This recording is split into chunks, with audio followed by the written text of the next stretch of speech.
We are live.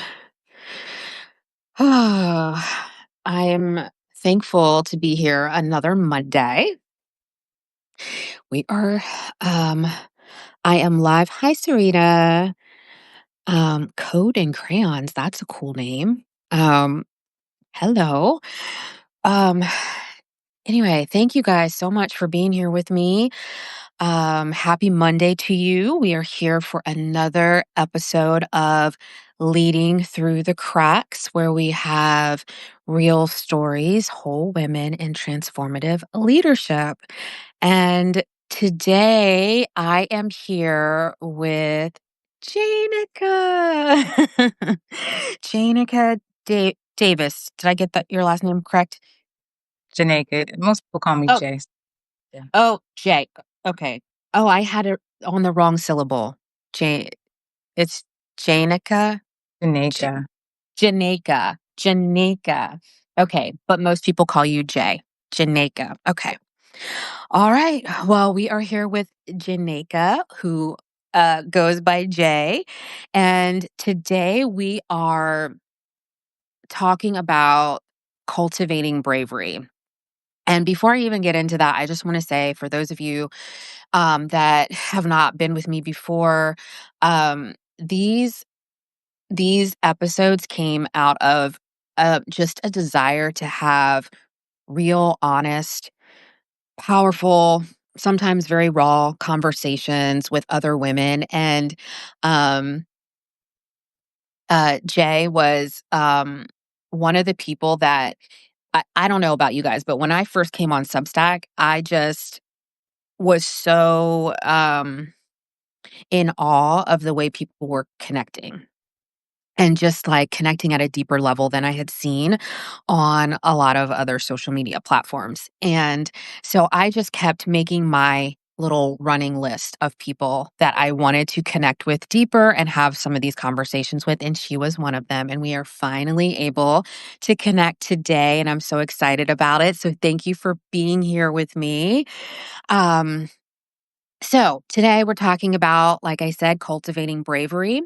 And before we dive into that, I just want us to kind of hear from you, Jay, a little bit about yourself. Just tell us who you are, about your Substack if you want to, or what you're doing out in the marketplace right now, and also what bravery means to you. How do you define bravery? Yeah. Oh, I love this conversation and thank you for the question. Um, who am I? Right now, I am in a transition. I've been working in leadership and management for about 13 years now. And on the side, I work on essentially women empowerment.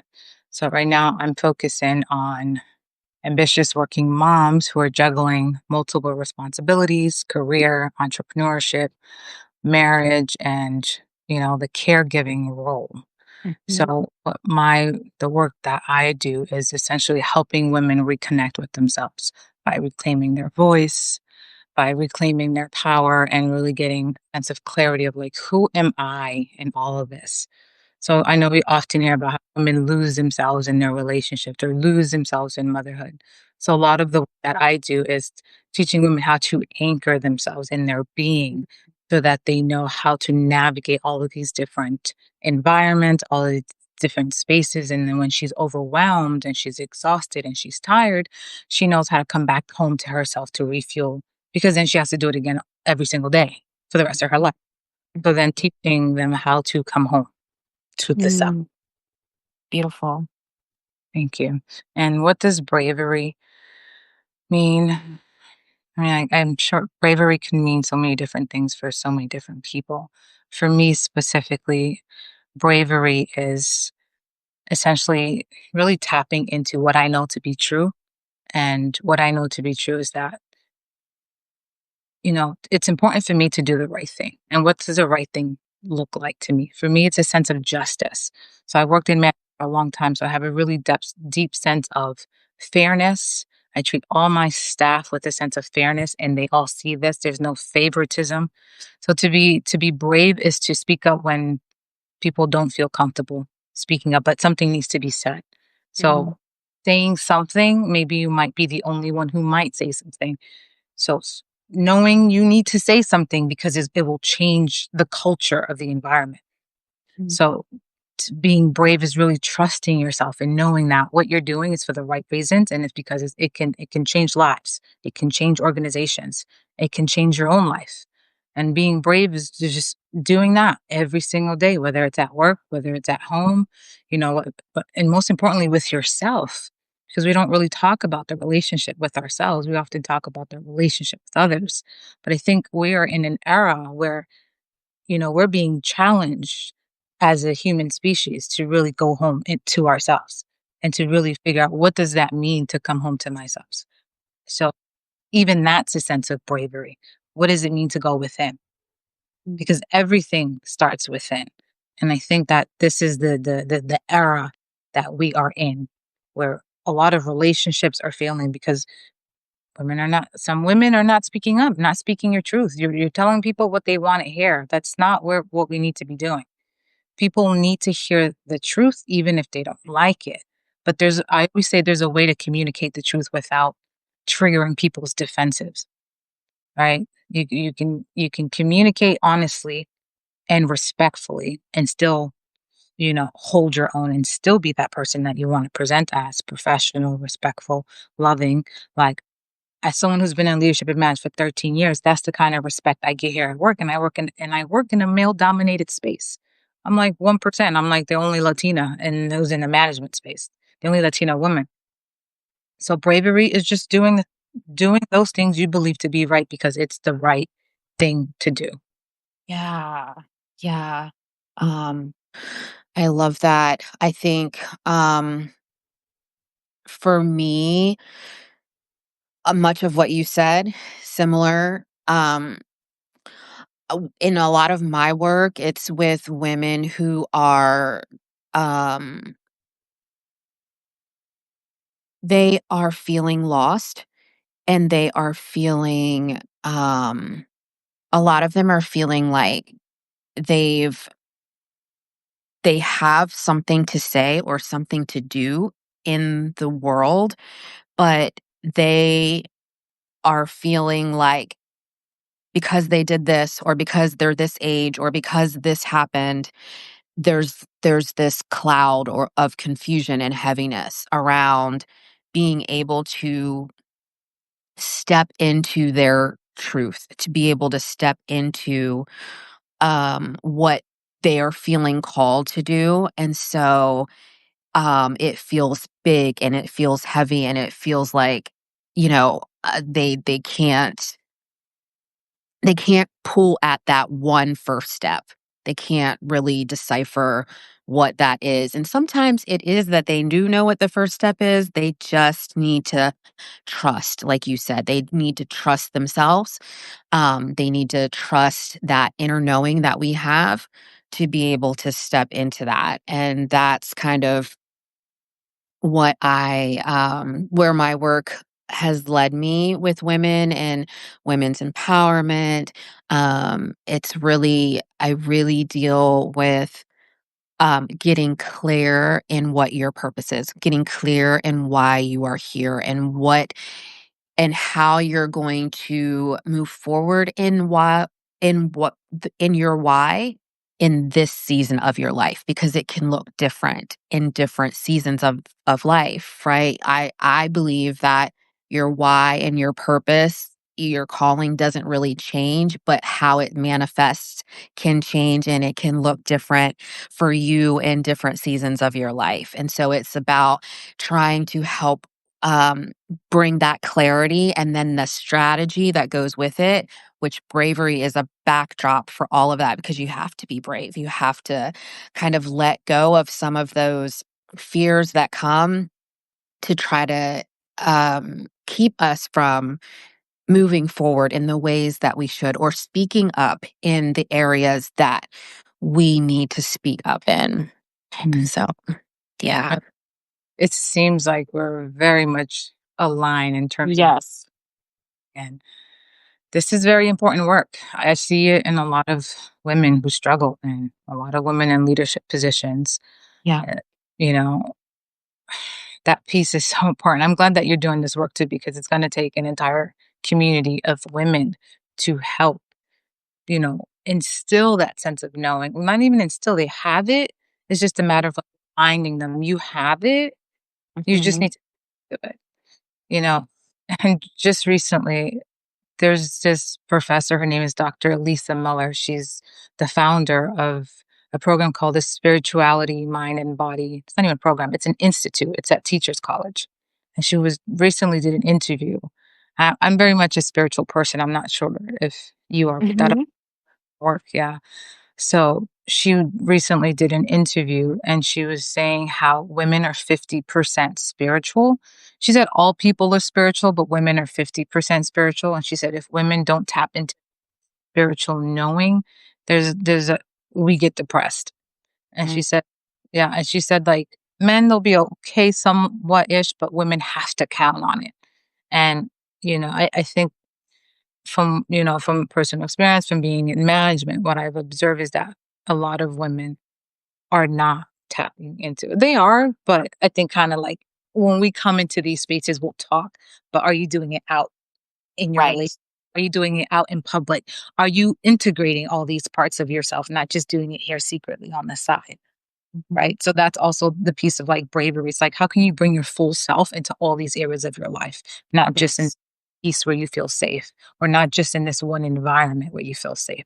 It's bringing her into all spaces.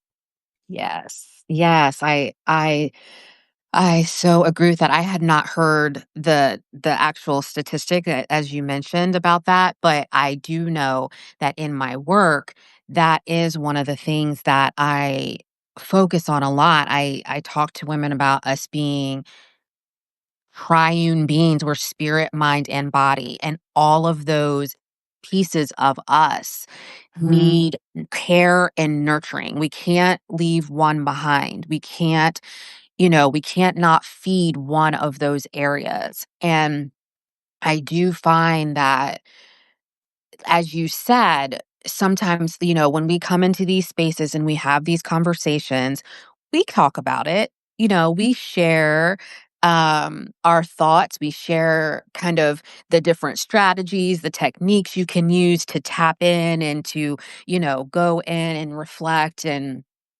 but there's a certain, power that comes from creating a consistent rhythm, consistent pattern for your life where Yes. you are nurturing your spirit, your mind, and your body consistently. And I think that takes bravery because there's a discipline that comes with that, and you have to, and then there's an acknowledgement that comes with it too, because you have to be able to say, "This is valuable. This is important. I am worthy of taking the time to figure out what my pattern looks like for my spirit, mind, and body." Right. Yeah. Yeah. That's so Yeah. good. That is so good and it's so important because women are naturally conditioned to self-sacrifice, Mm. naturally conditioned to feel guilt. I often hear the term mom guilt. I'm like, Yeah. I don't have that shit. I'm like, and I Yeah. ask my like, why don't I have that? And the same thing with like imposter syndrome. Like I went to Columbia University, but I was sitting in these classes not feeling imposter syndrome. So I'm asking myself, why do I not experience these things? What is happening here? Right? I'm not special, right? Mhm. But what I realized was I have this belief that we all belong. That's the Mhm. mindset I had when I was sitting in these classes. Like we all belong here. So I think this because I have that perception, then I don't feel a sense of imposter syndrome. And in terms of guilt, I know I'm deserving and worthy of taking care of myself. Like Mhm. I feel my best when I take care of myself. And I'm so much better to my employees and I'm so much better to my husband and I'm so much better to me. You know, Mhm.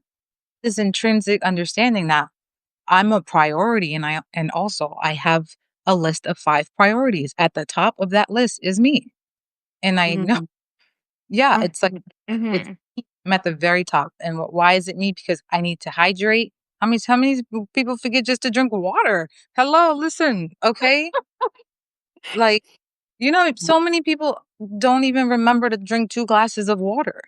And then Mhm. I think I think I was on a call, you were doing an interview with someone else, and she was talking about how professional women were getting, like, UTIs because 'cause they're holding it and, like, Mm, I wanna so you that means that's not self-care, that's mm, self-harm, yeah, right? So, that's also, like, you have to be brave to be like, "I'm going to take care of myself." Like, y that in a like, I have to be brave and say, "I need to step out." I mhm, have to be brave and say, "No, I'm going to schedule this self-care time," right? Blocking that time off on the calendar. Like, all of those are, like, daily choices that we have to make and require bravery because yes, you're going against cultural expectations that are so ingrained in our psyche, and at a very young age, we're teaching girls that. I'm not teaching my daughter that. That mhm, is I am not embedding that self-harm, that self-sabotaging belief in my children. yes, so Oh, good. Yeah, because yes, we pass off those beliefs to our kids. we do. Yeah, it's so you said so many I was like, "Ah!" You said so many amazing things just there, but one of the things you said, um, about our you being at the top of your list, you recognizing that you are worthy and that you are valuable, you deserve to essentially have the care that you're pouring out to other people. You deserve to be at the top of that list. Um, it reminded me of this concept that I speak about often in my work. So I love thrift store shopping, right? And so whenever you go thrift store shopping, a lot of times, depending on where you go, on the tags, you will see the tag that the thrift store put on there, but you often see the original price, right? You see the original Mhm. price. And so I kind of I I l- I love seeing the original price tag because I'm like, oh, like, I'll be doing a little dance in there like, "Oh, I got these shoes, they're $2," but but the original price tag, these shoes were like 150 bucks or these, 50 bucks, whatever it is, substantially greater than what the tag is right there. And I often find that I correlate that to the beliefs that we have about ourselves, right? Mm, And I call it clearance tag thinking. We we we treat ourselves as if we are the $2 pair of shoes. We overlook what our original value and worth, our value that we were created with is that original price tag. But what happens is this mistake happened or this thing happened to us or we this thing didn't work out right, this did, all of these things that happen in life, disappointments or pains, all the things that come and inform how we view ourselves. It's clearance tag thinking, I call it. Like, we've love that. got to take that clearance tag thinking off of ourselves. Like, it's removing that limiting thinking, and then you know what happens when you pull off a tag? There's residue. You gotta Mhm, get the tag o you gotta get all of that residue off, and sometimes it can be a continual process because those things try to come back on us. But mhm, we have got to value ourselves enough to do the mindset work. It's mhm, and that is bravery. It takes a level of bravery to look and be honest and say, "You know what? I was believing this about myself. I was mhm, feeling this way about myself. I this is why I had this behavior. This is why I wasn't able to move forward in this way because I believed this about myself." But we're not clearance. Like, we are designer, okay? We are designer. I love that analogy. I don't think I've heard that one before, and and I love that. often what I think about, and it's similar to this, to what you just shared. I often think of it as like, yes, stories, but like our brains work by stories, right? They store memories by stories. It's how the brain organizes like complex ideas. We make sense of it through stories. So I often think of it in terms of like chapters, right? So we have all these different chapters in our lives. And I also think of it as some of it as baggage. So it's just so much, all this weight and all these stories. It's like we need to see that we're separate from the stories. And how do you see that you're separate from the stories? You need to see that you're a spiritual being. Like you need to know that there's something higher. There's something outside of us, right? Like this whole universe was created. How? I don't know. There's still things we don't even know about ourselves. There's still things we don't know about our brains. There's still things we don't know and don't understand about how we came to be, right? So I often think of it as like, all right, so if you can, visualizing, I don't like to think of it in terms of hierarchy, right? I think of it in terms of priority, right? It's all the different roles that we play. So if we think of ourselves as a human being, right? A woman, right? At the top of this diagram. You just see a circle and the word woman. And then branching off of that, right? We have another circle, right?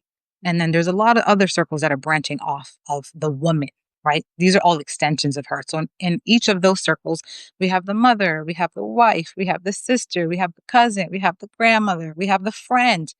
These are all extensions of who you are, right? But if we think of ourselves in terms of where we're a woman, we're a human being, then we can detach ourselves from all these stories and expectations that people have of us, right? Because then if I'm at the top, that means I'm important.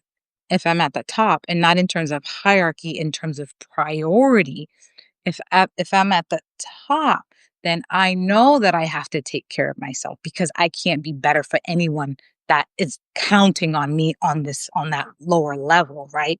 So it's for me, it's about reframing how we see ourselves, Mm-hmm.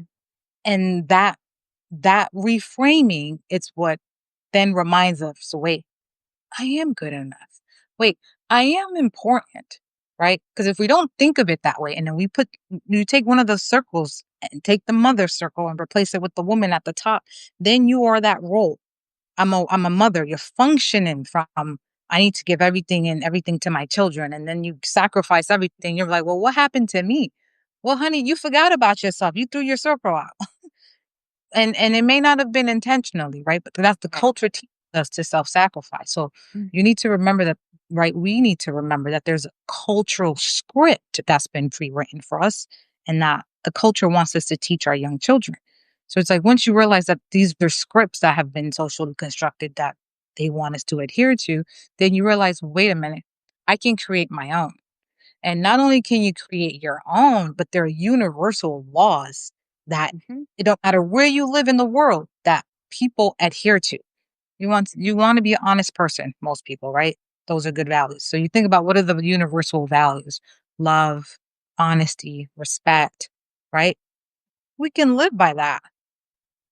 We can adhere to that, and it's a universal thing. So it doesn't matter where on earth you are. We can construct our own. And what I find is that a lot of people in our culture are living by the scripts that have been, Mhm. prescribed at a very young age. So, and if we don't recognize it, we are functioning through that lens. And not only are we functioning through that lens, but then we're also got all of our baggage that we haven't healed or worked through. So it's like all of that is being projected into all spaces. It's being projected in your relationships. It's being projected in your leadership role. It's being projected on your children. It's being projected on your friends. And it's like, it's that piece that if we do not get that clear, we will continue to self harm, sabotage our relationships, hurt our organizations, hurt our children. And then they got trauma that they got to work through. And they'd be like, yo, you know? It's like this is the work that we need to do as women, but also as a culture. But a lot of us need to wake up to what's really happening and what has happened and continues to happen through generations. Yeah. Yeah. You know, what you're saying about the scripts that we have adhered to from childhood. It's reminding me, and I'm so glad to get to share this story with you in particular because um, when we were in the notes on Substack, I kind of touched on it a little bit with you about my culture, my heritage. And but as you're talking about this, it's reminding me of my relationship with my grandmother. And my grandmother is from Honduras. She's from the island of Roatan, and my mom was born there. And when my grandmother was coming to the States, it was during the civil rights movement. And she had to leave my mom there for a time, just, as she was coming and getting settled. And she was told that she would be helped to go into nursing school. That was like how this whole thing came about for her to come to the US. But basically what was happening was they wanted her to come and just almost be like a slave. Like she's just going to work and work and work and clean and clean and clean people's houses, wealthy people's homes. My grandmother never got to go to nursing school. And so as my mom, she got my mom, came over. My mom grew up in Philly. And so they're living life, and my grandmother's becoming more and more bitter in her heart, right? Because of the things, not just that incident. There was tons of things that happened to her before she came to the US, but then the way that deception happened to her to bring her here. And then so as I'm born, I look exactly like her, like spitting image of my grandmother. And what that did to her was it caused her to play these tapes and narratives in the way she spoke to me Mm. as I'm growing up, in the way that just in the things she observed about me. And I took those things to heart as who I am. And a lot of it was like, not being enough or being too much of XYZ. Um, but it was really how she felt about herself. But she pushed it onto me as a little girl. And what that did was it caused me to reject my culture because I attached my culture to who she was. Mm. And that was like mean to me. Like I didn't want anything to do with that. So that's a whole generation of me not speaking Spanish, not knowing how to cook the food, not knowing how to sew and crochet and all the things that she now as I'm an adult is like, "Why don't you do these things?" Well, this is why I don't do these things because now I'm adult trying to learn and you know, and I It's okay. don't you know what I'm saying? Like I don't have time to learn all of these things to the level that I would have if they had been ingrained in me as a child, but they weren't because of these tapes and these narratives that she unfortunately carried with her and then projected onto me. And I was seeing someone on here like we need to do the necessary work. These things have shaped us. Dr. Twer is saying that we need to recognize the scripts that have shaped us, and it helps us understand how we show up. And a long time, Jay, I was hiding. I was completely hiding because the narrative that I heard was, "You're too much," Mm. or "You're not enough." Or you're just wrong because you're wearing that, or you're doing this, or you sound like this, or you talk like this. It's all wrong. And so what I did was I hid. I hid from my purpose. I hid from like even my personality. Like I tell this story a lot about how I was using my clothing to hide, even the colors that I wore.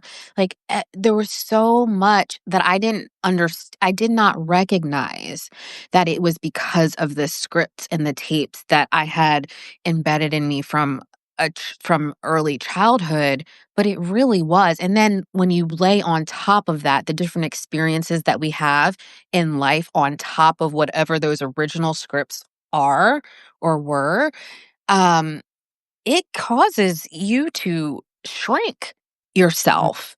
Mhm. And it's so important that we do the work of looking inside.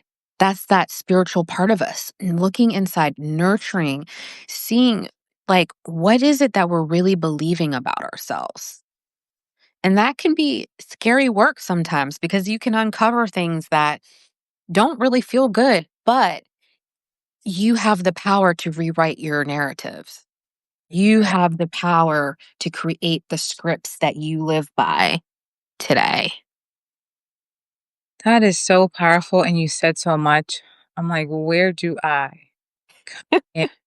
Because there's so much that has to do. I always try to be careful when I say this because there's a lot of our parents have a lot of influence in our lives, right? They Mhm, can make better, they can make our lives miserable, but I also say it's also the culture and the policies as well. Like if the parents don't have the support, the culture or don't have the systems or institutions in place to support them to be a better parent, or like education. I feel like it's the whole package, right? mhm. But the parents do have a major influence too. And this is why I wanted to study psychology because I really wanted to understand things like the attachment theory, right? I find that Mm, that comes up so much because based on your relationship with your caregivers, it really affects the blueprint that you develop as a child.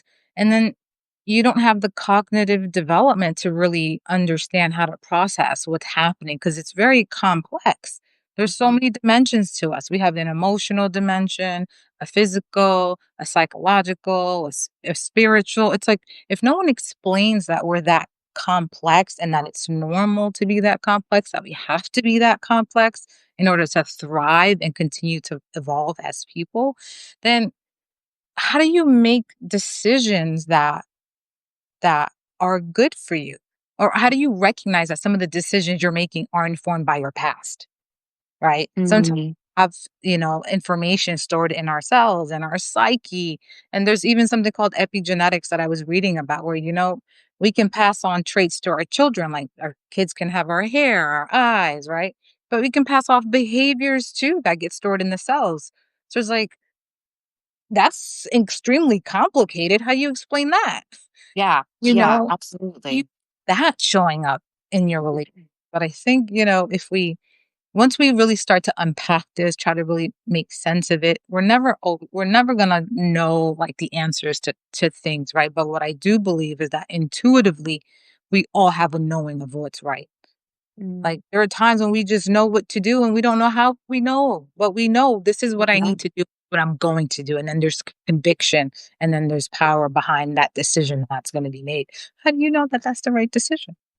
So I believe we're intuitively guided, absolutely. you Yeah. know, but are we going to be brave enough to listen to our inner selves? To be able to do that, there needs to be stillness. To be able to do that, we need to have less distractions. To be able to do that, we need to put the phone down sometimes. To be able to we need to be able to even hear a 3-year-old child. Do you know how much wisdom kids have? Are So we hearing much, them? so Are we much. hearing the kids? The Mhm. kids, again, going back to Dr. Lisa Miller, she wrote the book called The Spiritual Child, and it was the New York Times bestseller. In that book, she talked about every child is born spiritual. From the time that they're in embryo to the time to say about 12 years old, if it's socialized out of them, Mm, right? Which often, when the socialization is what we're talking about, right? The culture, the indoctrination, and all those things, right? mhm. But then we have to get to the part where we need to understand who we are outside of all these things. But it takes bravery because then we seem weird. Like the depth that we have, a lot of Mhm, people can't have conversations. I mhm, can't speak to family members like this. Even though mhm. some of the conversations are superficial, and that's okay. I meet you where you are. But at the same time, like we need to be doing this work if we want to see an improvement in humanity and our culture and our organizations. I mean, look at the toxicity that we see in so many places. It's like people are afraid to speak up. And I get it. They don't want to lose their job. Like we're tying people to these jobs. You know what I Yeah. mean? So I'm saying all that to say that the bravery, it starts within. It starts within. Once we work on ourselves, everything else gets better. I've been married with my husband for 13 years. How do you Mm. get 13 years with someone else? We're both spiritual. We're both spiritual. We're both learners. We both have difficult conversations. If there's something that I did wrong, he'll call me out and vice versa. We have a partnership, a friendship. There's no hierarchy. We understand we're in this together. We have a family to raise, and we understand we in it Yeah.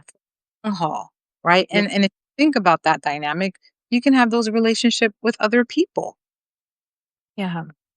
Trust, honesty, bravery, courage to say, you know what, I didn't like that. I didn't like how you spoke to me. You know, Mhm. advocating for yourself. Yeah. Yeah. I'm looking at our chat and we have a question. Okay. Yeah. So, what tips can either you or I provide on how to recognize the childhood scripts and actions to undo them to become healthier emotionally? Yeah. I will say this because I grew up in a dysfunctional family of 13 kids, right? My mom had 13 kids. And the work that I had to do was I had to do a lot of journaling. I had to write down what I was feeling because I could not make sense of it. I just had too many emotions and too many feelings. Journaling helped me understand the anger that I was feeling and the Mm, resentment that I was feeling. And when I realized that those were the emotions I was feeling, I was asking myself, why? Why am I so angry? And then I realized, oh, I wanted to have parents who were emotionally involved in my life. mm, Oh, I wanted to have my parents who showed up to my plays. Oh, I really wanted to have actual parents who were involved in my life. I didn't want to feel like I was doing life alone, and that's what it felt like. Even though they provided all the basic needs, right? I had food, I had shelter. Mom did really the best that she knew how. With this new knowledge, I can say that then I didn't have that empathy and compassion, you know? And I was angry because you took away my childhood. I'm here helping you raise all these kids. These are not my kids. I'm supposed to be a teenager. So I had to be honest with myself and say all this. And I can articulate this now because I was honest with myself. This is why I was mad. This is why I was angry. This is how I felt about it. And I even went and had a conversation with my mom and I asked her, why did you have all these kids? You know? mhm, That's what's meant by doing the work. You need to ask yourself questions. And first and foremost, you need to evaluate the emotions that you're feeling and where those emotions are coming from. That's step number one. And then you have to have this self-awareness of like, damn, I'm feeling this way right now. Where can this be coming from? mm, Some people can have they might be angry and might react. So the awareness, the journaling, the breaking down of the emotion by asking those questions. And then I did a lot of reading. Like I read a lot of books on spirituality. I read a lot of articles on psychology.com. Like if there was something that would come up, anger, what does it mean to be angry? Like, I just started questioning things that would come up in my journal. I'm like, what does it mean to feel this? What does it mean? I literally went into straight nerd mode and just looking things up. And you need to have trusted allies. My husband was a trusted ally. He would tell me things about myself that I could not see. Yes, I would get pissed. I would get mad. I'm like, don't tell me about me. And I actually get really mad because I wasn't seeing those things he was seeing. But mhm. trusted him. I Yeah. trusted him. And because I trust him, I'm like, you know what? He said, I don't communicate well or like I'm not as affectionate. So I'm like, I'm Googling this. I'm like, what does it look like to have a healthy relationship and what does it look to be affectionate? Why am I looking all this up? Because I didn't see examples of this growing up. Mhm. So now I have to learn the things that I didn't learn, but I was curious enough to start like, okay, what is this? And, how do I show someone care and affection, someone I love, care and affection in a way that they can respond and where it feels authentic to me and genuine and real Yeah. to them, you know? So Yeah. it's a lot of learning, unlearning, taking the good, getting rid of the bad, and just really improving and just knowing that, you're not broken. There was just a lot of things that, you had experience and there were gaps in the knowledge. My parents had a sixth grade, you know, grade education. They were Yeah. young, started having kids. Like imagine a 15-year-old having it now. I mean, my Yeah. mom like started having kids when she was 16. So it's like when we separate them from ourselves as like our parent and see them as a human being, what did they go through growing up? Like I started getting this an analytical, like what my mom's dad died when she was 3. My grandmother wasn't really involved in my mom's life. So my mom did what she knew with us. You know what I Mhm. mean? So it creates space for forgiveness, for Yeah. healing. And that's really how I started to let go of all of like the anger, the resentment, the animosity. Yeah. That was the That's part of me. Yeah, so good. So I heard journaling, self-awareness, learning, unlearning. I think for me, it's definitely all of those things as well. But how you can recognize, let's see, she said, how to recognize them. I think one of the ways that I in my own life and that I tell the people that I'm coaching is what patterns are you seeing? Which is Mhm. which is a self-awareness piece. Yeah. But what patterns do you see? Like for example, I would get very reactive um in interactions with my grandmother when I was like in middle school, high school, college. It was very reactive. And it sometimes seemed very uncalled for. Like why are you so angry? Why are you so upset about this? It happened a little bit with my father as well because my father was one of the kindest men, but he had brain cancer when I was little. And because of that, um it caused him to not be as emotionally present because he's, healing, brain surgeries, radiation, all the stuff that he had to go through. So, as a little girl, you just see he's not really there. You don't you don't put together, oh, he couldn't this is what he could do because he's battling for his life. So, as I got older, my reactions to him were a little harsh, reactive, and it was a pattern. It kept going and going and going over and over different situations that I can look to and see those patterns. So to me, that's one thing that I know that you can look for in your life is how are you reacting in similar situations over and over the same way, that same irritation, that same kind of like I don't know, anger, frustration, hurt feelings. Like, where are you seeing those patterns repeatedly? And your reaction seems to be maybe over the top or a little bit too strong for what the situation calls for. And you're starting to notice this yourself. Um, those would be things that I would say can help you recognize that there's probably a childhood script going on. There's some type of situation that has happened that is causing you to respond this way. And in both of those that I gave the example of, my father and my grandmother, there was deep hurt and pain that Mhm. came from the situations that they were both in that impacted me. And it was all before the age of 8. And it's very important that you kinda look at those ages because those are, like, very formative years for your brain, for your emotions, for how you interpret the world. So, look for those patterns, try to connect them to maybe what was happening back then, 5 years old, 6, 7, 8. Um, and then for me I journal a lot as well. I also, because I am so deeply connected, like, spiritually, I just ask God, "God, this is how I'm feeling.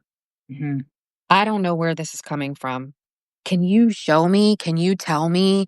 Can you bring someone to tell me? Can you bring someone along my path?" And so he may not answer me directly right then, but as I open that question up to the spiritual realm, I'm going to get the answer. I'm going to get the answer because now I'm open. Now I'm saying I need this information. I need to know why I'm behaving this way, why this is impacting me this way. And you will know. You will get the answer. You just keep coming back. You keep asking. You keep writing down, keep a journal, what dreams. Sometimes you might have dreams. Write that stuff down if you can remember it. Just write it down because you will begin to see the patterns and the connections for the pieces of your life. Like that's what my whole Substack is called, Mosaic Life. It's because all of the pieces of us make up who we are. And sometimes we bury the pieces of us because they're painful or they are embarrassing or whatever the story is that we're telling ourselves. But every piece of us matters for our holistic health, being, our wellness. And so it doesn't mean that those stories that are painful or you're embarrassed about need to define you. It's just that you need to nurture them. You need to bring healing to those spaces. You need to acknowledge them so that they can then be in their place. And their place is not to be your script. Their place is just they existed and you learned and you grew from them and it's okay. Right. Mhm. But we have to have that awareness and that bravery. We have to be everything that we're talking about, all the steps that you mentioned, everything that I'm saying, it takes bravery because you have to, in a sense, humble yourself to be able to say something isn't right and I need help. I need to figure out why this causes me to act this way. And that's a bravery thing, you know? So good. My brain's like teeming with you said so much, so many good things. I'm like, I want to, dive in this area in the sense of like, when you said you open it up to God in Mhm. prayer. Um with spirituality, and Dr. Lisa Miller explains it as a two-way relationship with source. Some people call it God, some people call it, a deity or, whatever word, universe, and I love that, right? Because you're always in dialogue with this higher power. Mhm. And you talked about, the answer might not come right away. It might, it can take time. But Mhm. the word I want to use here was this was the word synchronicity. You start to Mhm. see patterns, or like people start saying things to you that, it repeats. One person Yeah. might say, you should call your mom, or this other random person would be like, your mom, or you'll just keep hearing the same thing over and over again. And you need to pay attention to what that is, because Mhm. that's what I meant earlier about the stillness. Like, right, if you pray, if you send it up to the universe, are you still enough to hear it? Yeah. Sometimes it comes quickly, sometimes Mhm. years. Mhm. Yes. you know, Yes. it could Yeah. take some time. Mhm. Yeah, and what you're saying about how you might hear someone say, "You need to call your mom or your dad," or whatever. Someone else put in the comments, hi Lamar, she put, "Healing happens in community. We cannot heal alone. Others give us the reflection to know what has been a misunderstanding, miseducation from childhood." And it's so true. We are relational beings, right? We are not we're not created to live in isolation. Um And we're not created to do life alone. And a lot of times, especially in our society, you talked about this so much about the culture and the way that our culture is set up and the way systems are set up that oftentimes it can be difficult to have or find healthy community and connections and relationships. But it is something that is really important. And we do need to be brave about who we're connecting with and how we're connecting with and who we're listening to because it is true. I mean, a lot of times when you are dealing with the trauma or the scripts from childhood, you do want to isolate. You do because everything hurts you. Everything you're sensitive, you're hypersensitive and it feels better to be away from anything that could potentially hurt you, which is what I said before. I was hiding.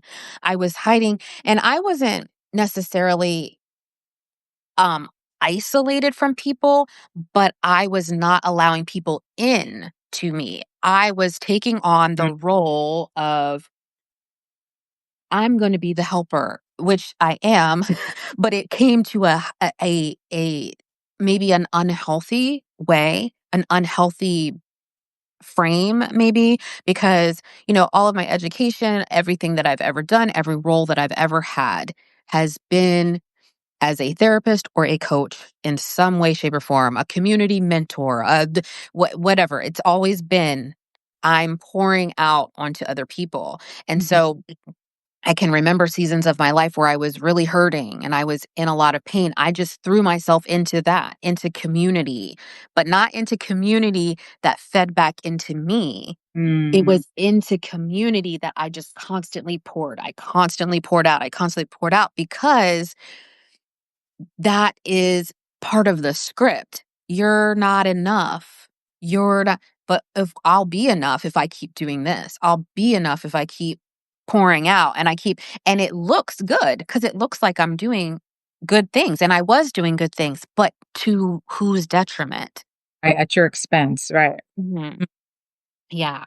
So, absolutely. yeah. So that community thing is, oh, yeah. She said, and community will trigger what is unhealed within us. That's why so many run from community into isolation, which is exactly what Yeah. I was saying and what I did. Yeah, and that very community could be your own family, which is Absolutely. another, you Mhm, know, that dynamic gets really tricky because it's like you love your family, but, you know, you also know that there's some toxicity there. You also mhm. know that there's work that needs to be done there. But Yeah. I think this is another piece where the bravery having courage and being brave comes in because you need to know how to be able to love your family from a distance, but also recognize that you need to create a new community that Mm, aligns with who you are, especially if you're shifting more into this like spiritual realm and like an mhm, understanding that to be a spiritual person means that you're always working towards the greater good of yourself and others. So I'll tell you right now that if you have feelings of like, if you feel angry about something, if something triggers you quickly, if you get upset quickly, this it could still be unresolved stuff from your past. But also, if you haven't done enough work on yourself, that's also a signal too, because we need to know how to respond, not react. And oftentimes a lot of people react. And what does it mean that you're reacting? It means that you've tapped into the emotional brain, which is like the limbic system. The emotional brain is usually what comes online, right? mhm, The mm, executive function, the front part of our brain is why we need to pause so that those two can interact and be in conversation. mhm. You so the once you get emotional and you're like, "Oh, I'm upset," or say you don't say it out loud, but you react. That pause is necessary so then you can think about why did I get upset? Not pausing is when people just go off, and they just go off.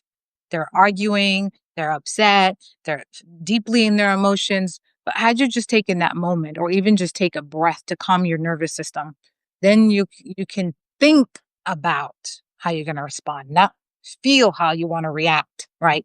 These two things need to be in conversation. It's like your heart and mind. Yeah. These things. integrated. And that's the other thing I wanted to mention earlier that I didn't want to forget when you said when you have pain, from your past about it's about acknowledging it, right? It's not about that it didn't happen. It's about acknowledging it, nurturing it. Yes, it's the term that we usually like to use at the SMBI, the Spirituality Mind Body Institute, is this idea of integration. You have to Mhm. together. So, yes, I was hurt. Yes, I might have been abused. Yes, I might have been, all these things might have happened to me. But how can I show that younger me some compassion? Yeah. Like, can I, you know, how can I speak to her? That's the other thing. Is like going back. This is why I like journaling too, right? But everyone has their modality, but you can go back and have conversations with your younger self and just say, I'm sorry this happened to you. I'm sorry I wasn't there to protect you. I'm sorry I didn't know better. Like you can have that dialogue. And that's what you mean by the nurturing piece. It's like, Mhm. yes, I was hurt, but this is a scar of mine that I've accept and it's just that. Now it's a beauty mark. Yeah. So that's integration. It's like these things happen. I think we run into problems and issues when we suppress those memories, when we pretend that they didn't happen, when Mhm. we don't remember that they happened. Sometimes, memories get stored into our subconscious and we forget because they were so bad, but the body remembers, right? Like there Yeah. was called the body keeps the score. The The body body keeps score. Yeah. to itself if your mind can't Mhm. because of cognitive dissonance or the disassociation because the Mhm. trauma was so profound. But Mhm. healing starts when we see those parts of us that feel broken and we can bring them in and say, hey, I still love you and we're going to Yeah. do better. Yes. Yes. Oh, man, this is such a lovely conversation. I feel like in many ways we're just scratching the surface of what you can talk about, and how the different directions you can go with this type of conversation. And it's just such a necessary dialogue to have. And one last thing I want to say about why it's so necessary is because a lot of what we're talking about is what your therapist or your coach will say to you, right? And um, depending on what you're going to them for. And there is an issue of mental health access and lack of access. And I think it's so important for us to be able to, I'm not saying not go to those places. I think we need to if you have the ability to, but at the same time, we have a certain agency in ourselves that Mhm. we can do some of these things. We can take, what you're saying, what I'm saying, what you get from other places, and you take those pieces and you help coach yourself through. You take those brave steps. Now, granted, absolutely, sometimes you do need a therapist or a coach to help you do those things. But if there's a space where you can't do that, um, these are some things that you can do. What we're saying, these are some patterns that you can recognize. If you feel yourself sinking, if you feel yourself, in these patterns of anger, frustration, same things happening in certain relationships constantly all the time. And you're like, what is this? What's happening? These are some things that you can do to help if you don't have the ability to have a professional helping you walk through it. And I think that that's just important to acknowledge because it's just a reality that we live in, that sometimes we can't do it. Um, An important point, especially now because things are getting expensive. You need to be able to find ways to get the tools you need and to be in the spaces that are healing. A lot of my healing before I did therapy were books. yes, good point. Yes. You know, Mhm. and I think someone said something here. They said such needed steps to learn how to move from reactionism that is normalized to response. Those Mhm. must be felt, honored, and reparented. Absolutely. Yeah. I Yeah. think that's what the universe is showing us today, that a lot of the dysfunction that we're seeing, a lot of the hurt that we're seeing is because we as individuals and as a collective need to be going inward to heal our own wounds. And it's Yeah. like that is what it's showing us. It's showing us the state of the world is showing us the state of ourselves. Same premise. Oh. And I feel like that about the weather too. Like even the weather has been like it's hot, it's cold, it's warm, it's this, it's that. It's like, okay, damn, what is it gonna be today? And if you Mhm. think about the state of how people are behaving, it's really erratic too. Mhm. It is. It is. And I love that what you said. The state of the world is showing us the state of ourselves. Like that that's so true. It's so powerful. And I hope that for everyone listening, that you will take the time. Like you've said it several times about pausing. Mhm. Everybody who listens to me knows I'm always talking about pausing. There is power in pausing. And pausing does not mean laziness. It doesn't mean stopping. It just means like, take a moment. And in that moment, it doesn't mean necessarily, it could, but it doesn't necessarily mean that you're doing nothing.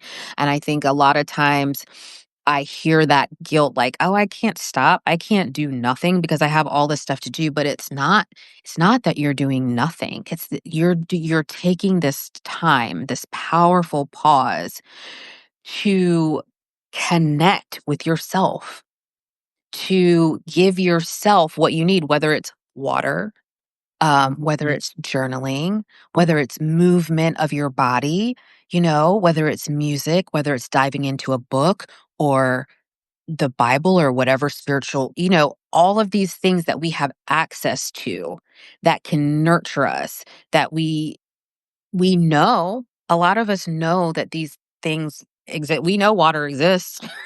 We know we need it. We know these things, but we get caught up in the culture, the busyness, the prioritizing everyone else but ourselves, and we don't nurture ourselves in the pause. And we really, really need to. We really need to make that a priority. Um, I I don't know if I've said it publicly too much, but I'm calling in my little community 2026 the year Mhm. of the pause. And it's because I am really going hard in teaching about it and encouraging it and setting up different tools for people to have so that they can institute whatever their pause looks like. A lot of times people want us to tell them what to do and how to pause, but we can like we can give suggestions, but really the power in it is you being able to pause and tap into what you actually need. Right. You need to Cuz know I you need yeah, that. And I was gonna yeah. too, if there's I'm sure there's a lot to take away from this conversation, but I think at least from, what I'd like you to take away from what I've shared is writing down what your top 5 priorities are and putting yourself as number one. And Mm, I shared earlier as to why that's important. When you are clear on what your top priorities are in the right order, the order matters because then you allocate energy and time to that. So when you do that, all of your decisions are anchored in those 5 priorities. So when someone asks you to do something outside of your top 5 priorities, then you make your decisions based off, wait, I had plans with my husband, I'm not gonna cancel that. Or like, wait, no, I had plans to go to the spa. I'm not gonna say no to me. I'm gonna say no to that.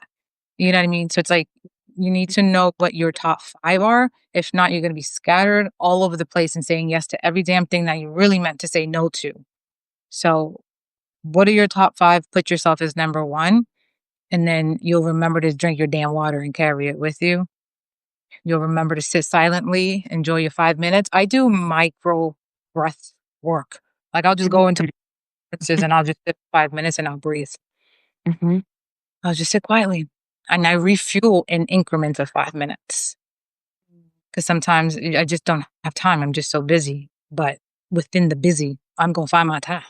It gonna Yeah. happen. Yes. Yes, yes, yes, yes, yes.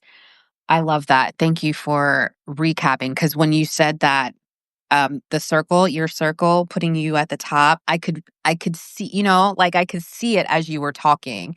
Um, that would be a great thing for you to have in your book or whatever it is that you create. Wink, wink. I'm hosting my workshop this Saturday actually, and that's what we're gonna be talking about to the moms in that group. So yeah. Oh, that's beautiful. Yeah, Thank yeah.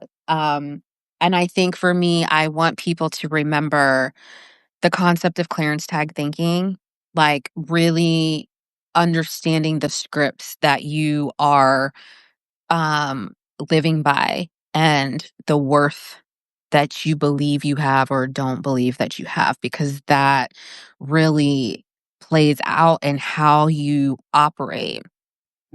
And the other thing is just like the pieces of your life. Sometimes the pieces of our life can be difficult to look at, but those pieces that are painful, embarrassing, we wish that they didn't happen or didn't exist. Those are the pieces that need your attention, the reparenting, the nurturing. It's okay, bringing that healing so that it can create this beautiful mosaic of your life. And it's working with you, not against you, because the script is taking you away from where you want to be rather than moving with you into where you are going. So I hope that um, this has been encouraging, beneficial to everyone listening. I know it has been my pleasure speaking to you. I have loved it so much. I'm thankful. I hope that you'll come back and talk to me again in the new year.